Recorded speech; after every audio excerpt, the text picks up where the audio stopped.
Welcome to the week ahead, a podcast by SBM Intelligence. I'm your host, Veronica Pana Igube. Every Friday, we explore stories that are shaping our continent. The Palm Sunday attacks in Jos killed at least 28 people, and this week, attacks in other locations, including Niger State, have killed up to 60 people. Will increased security interventions be enough to restore calm and prevent further violence? Afreximbank has launched a $10 billion support facility while successfully raising an additional $2 billion to strengthen trade and economic resilience across Africa amid the Iran war. Will these financial interventions translate into tangible economic recovery for African economies? A growing trade dispute between Nigeria and Ghana has erupted and disrupted onion shipments and prompted calls from Ghana to suspend tomato imports, escalating tensions in regional agricultural trade. Can diplomatic engagement resolve this standoff before it significantly impacts food supply and prices? Joining us today for further insight is Samuel Article analyst. Welcome, Samuel, to the podcast. It's always a pleasure having you. Thank you always. Yeah, it's always wonderful to be on the podcast. Thank you for having me on the podcast. Yeah. Today we're beginning on a really sad note, right? We send our condolences and prayers to Plateau State, Niger State, and other states that are being affected by the insecurity in the country. It's really sad that, it's insecurity has kind of become like a trend for us here in Nigeria. It feels like we have these shock absorbers that we have absorbed this I can't like should I say it's becoming a normality, if I'll put it that way, where we hear the numbers in people who have lost their lives and we hear it, we sympathize, we're angry that there's a security crisis, there are attacks, but we move on with our lives. It's like we see these attacks and we just have this coping mechanism. We speak up, we're angry, we post online, we speak up, some people go to the streets, they protest, we see retaliations back and forth. We see government going to the attempting to go to the scene of the incident, to condole with the people who have lost their lives and make promises. But are we seeing tangibility? Is there kind of a hard-on response by the government as well to say, you know what, this wouldn't happen again? I know President Tinubu visited Plateau State and he promised that, perpetrators will be caught. They will be brought to there will be justice brought to the people who have lost their loved ones. But he promised also that this wouldn't happen again.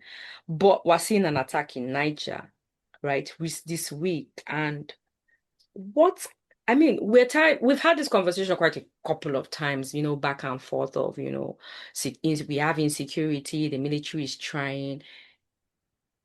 What do you think Nigerians want from the government? Do we, because if you ask me, I'll say we're tired of talking. We want action. We want tangible action. And we're coming close to the election season. So do you think that this is a time? So my question is double. What can the Nigerian government do differently to kind of build trust? Because there's a distrust, if I kind of put it that way, with the government to say, I don't trust this government. What's happening? There's a distrust with the people. Some half trust the government, some half don't.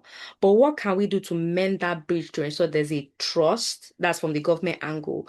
And what can the citizens do to kind of like hold government accountable as well to say, you know what, government must provide security and, push the military to be able to address these security challenges that we're having all over the country. And, these things won't happen again. I know it's a mouthful. Yeah, I think you're correct.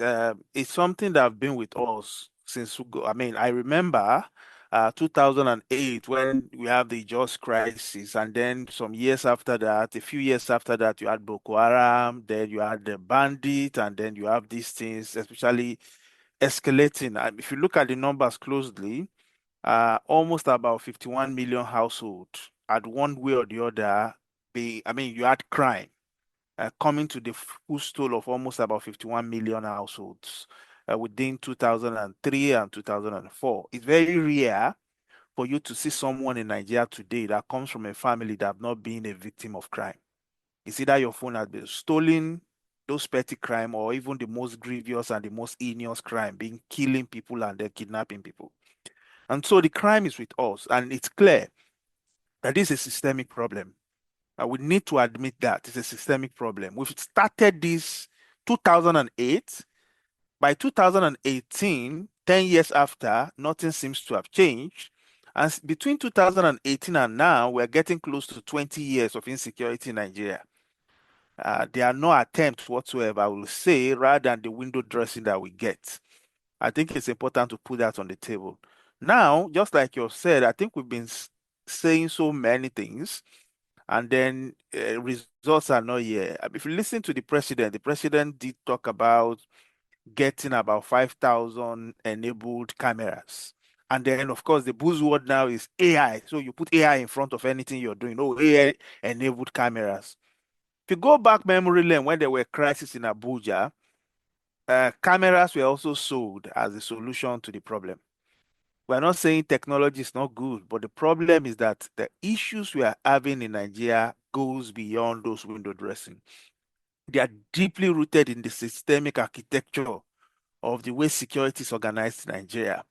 And we need to have that hard truth. The truth is this: the federal government had failed the last 20, even more years to protect the citizen. So alternative needs to be sorted.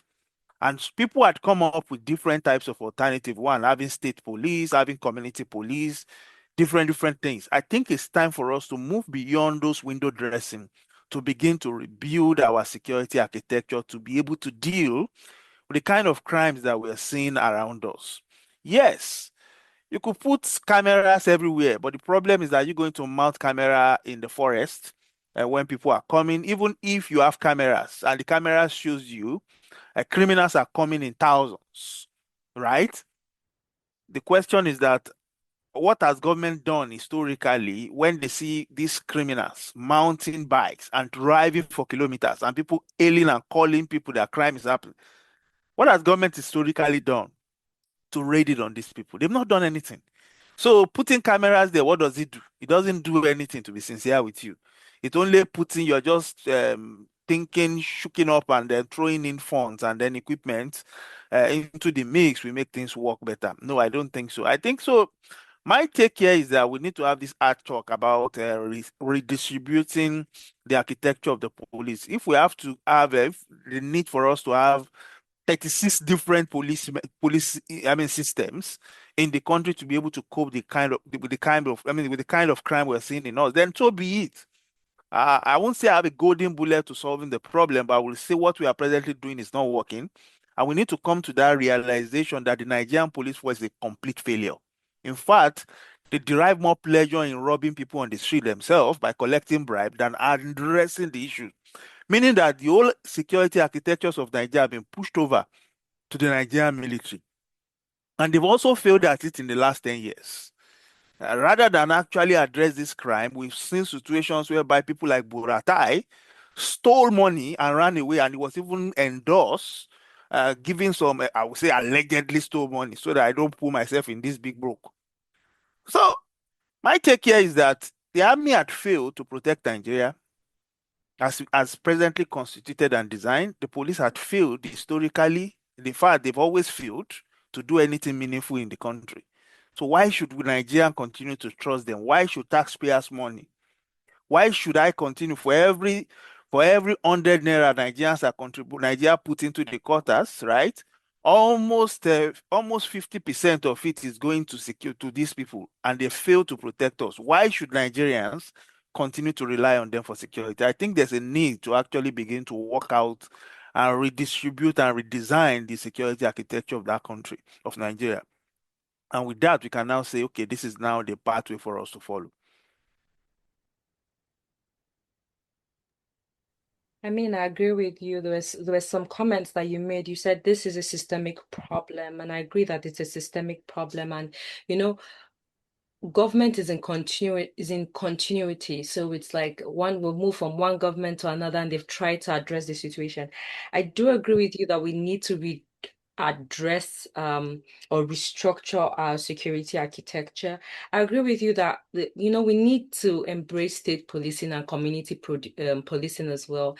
And a lot of people have said, you know what?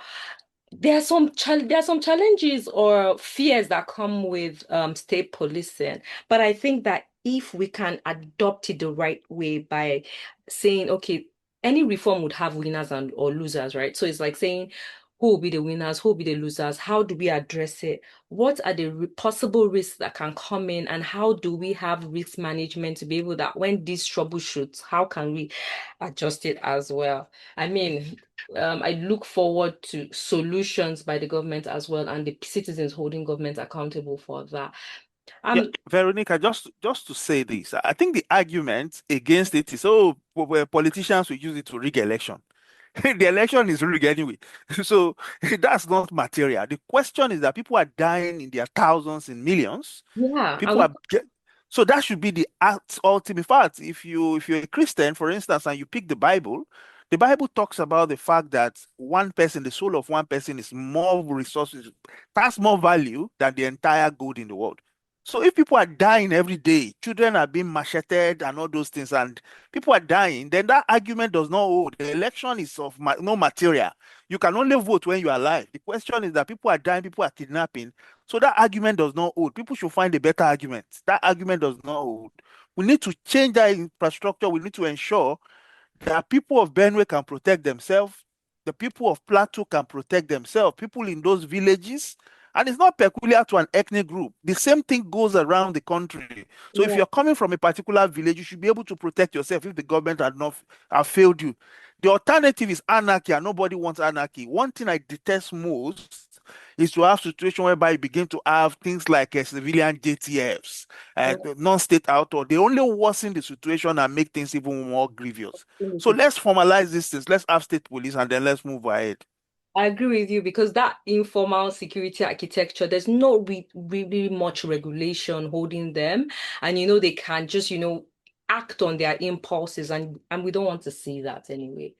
Um, On to our second story, which is good news. Good news on our second story. We see Afreximbank have launched a $10 billion support facility, and they've successfully raised an additional 2 billion US dollars. And this is aimed at strengthening trade and economic resilience across Africa. I mean, like the first question that pops into my head is how can we benefit from that? Not only Nigeria as a nation, not only Nigerians as citizens, but how can the African government tap into this? What can companies do, individuals, to be able to benefit from this financial intervention that would help the continent as a whole? Yeah, I think it's a big, I'll call it a big fund. If you look at the money, we're talking about $10 billion in a year. So in African context, that's a lot of money. We all understand that when people look at the crisis in I'll call it the crisis that been created around Iran and then the fallout of that, the price of PMS, diesel, and all those fuel, all those energy had gone up significantly.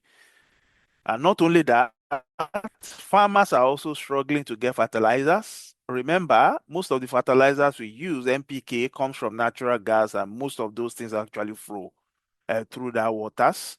And that the cascading effect of that is food, right? The price of food or even the potentiality to produce food have been diminished in the world. And then that, whether we like it or not, because the costs, when of course, when supply, the basic economics of things is that When supply actually goes down, the price of goods and services also increase. Remember that thing they teach us in economics 101.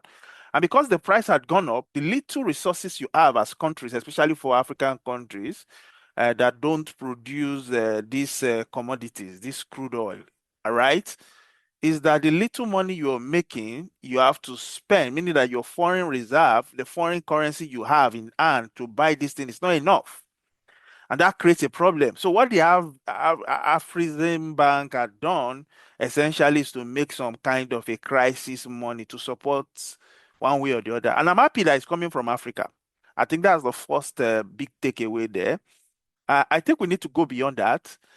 We need to find a way of integrating our countries, the African economy together. I think that's the biggest uh, sell on for Africa. Africa's economy, yeah, we do trade with ourselves, but most of our trade are done at the fringes, right? If you look at Nigeria, because we have access to waters, I mean, Niger, for instance, is forced to do trade with us, but we are really not facilitating trade, intercontinental trade, moving things around enough the way we should move things. So, my take here is that yes, this is a positive one.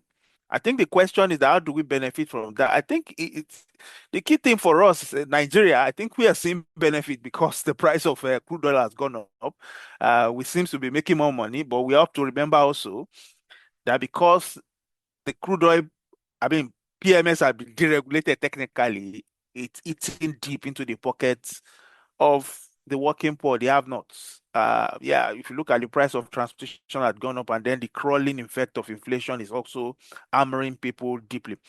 So, what do we do to actually ensure we stabilize? Maybe it's a better time for us to begin to reimagine what kind of country we want to have as a country. I mean, as people, what kind of country do we want to integrate more with Africa? Do we want to remain isolated? I think we need to have that conversation. I think for a country like Nigeria, I think it benefits us more when we begin to spread our tactics, we begin to actually have more influence across Africa. Those influence seems to have diminished over the year, but we need to begin to spread it.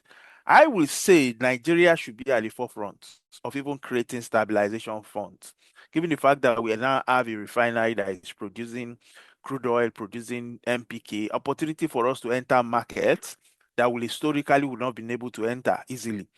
This creates an opportunity for us. Why not create funds to ensure that manufacturers in Nigeria can begin to export into those countries and then we begin to take up a market price? I think we need to be strategic about this crisis, uh, in how we actually expand our economy, in how we integrate more with Africa, rather than us seeing the fund as an opportunity for us to take from the 10 billion and use those 10 billion maybe to do something in the country. I don't think so. I think we should focus on the other way things. How do we sell more to Africa? That should be at the heart of what we are doing. I mean, it's interesting that you say, how do we sell more to Africa? And our next story is saying how we're having a trade dispute with Ghana. I mean, you talked about how we need to reimagine what we want as Nigerians, right? How do we Yeah. want to be and how we should be at the forefront. But now we're seeing that we're having this growing trade dispute with Ghana, and it has disrupted, onion shipments, and it has prompted Ghana to call for a suspension of, tomato imports. But these are perishable goods, right? So it's going to have a huge effect on the Nigerian economy because we're going to lose. So it's not something that we can preserve that, so this dispute I feel like it needs to be resolved urgently. What do you think caused these disputes? How can diplomatic engagement resolve it? What can the Nigerian government do differently to ensure that, this dispute is resolved so that it doesn't affect food supplies and prices as well as our exports out of the country? Some few years ago, when the late President Muhammadu Buhari, I mean,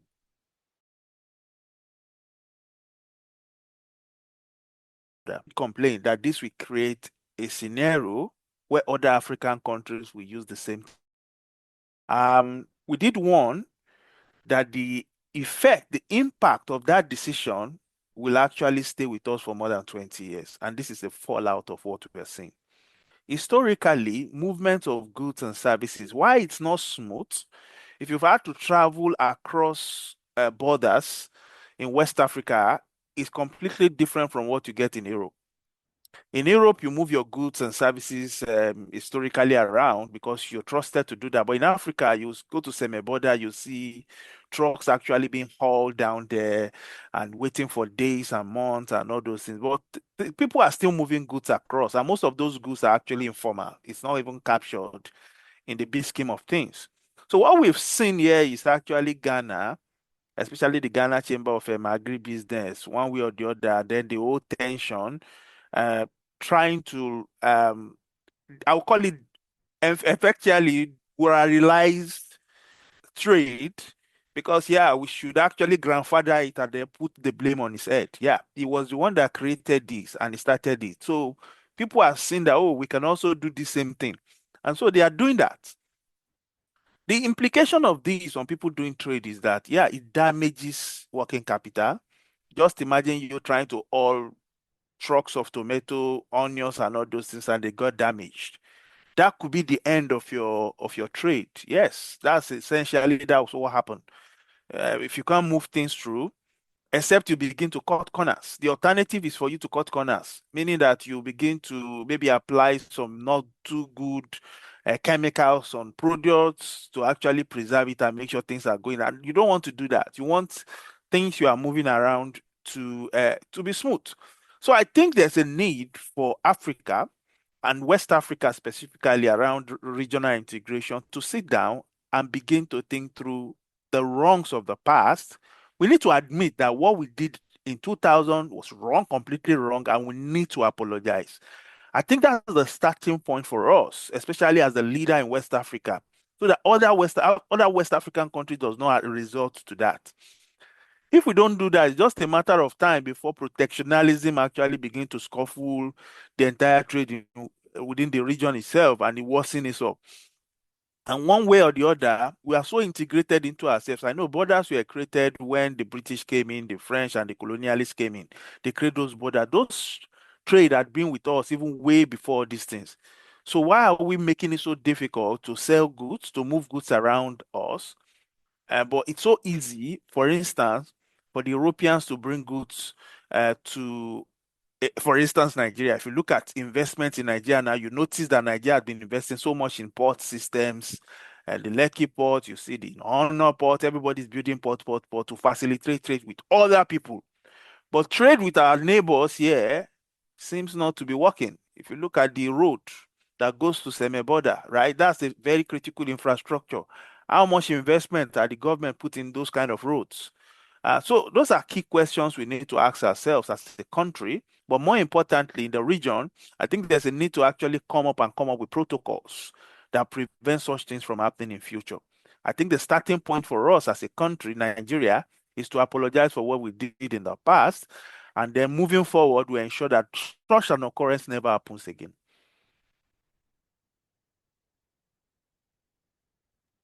I mean, I do agree with points that you've raised, in order for us to, have that harmonized relationship and diplomatic engagement, if I may put it that way, with our neighbors. That brings us to the end of today's episode. Thank you very much, Samuel, for, sharing your thoughts with us on the podcast. Really, really, excellent points that you raised and recommendations for both the government and African nations, where we talked about Ghana as well. So thank you very much for being on the podcast. Thank you so much for having me on the podcast. Yeah, it's always resourceful to actually have a conversation about how to improve the country. I know. I really enjoy the conversations, and I'm sure our listeners do as well. To all our listeners, this podcast is by SBM Intelligence. You can access our podcast by searching for SBM Intelligence anywhere you find your podcast. If you haven't already, be sure to subscribe, like, and share. Let us know your thoughts in the comments. For deeper insights into our work, you can visit our website at sbmintel.com. Remember to connect with us on all our social media platforms. You can find us on X, Facebook, Blue Sky, and LinkedIn at SPM Intelligence. Thank you for tuning in to the week ahead. Join us next Friday for more interesting stories and updates that are shaping the African continent.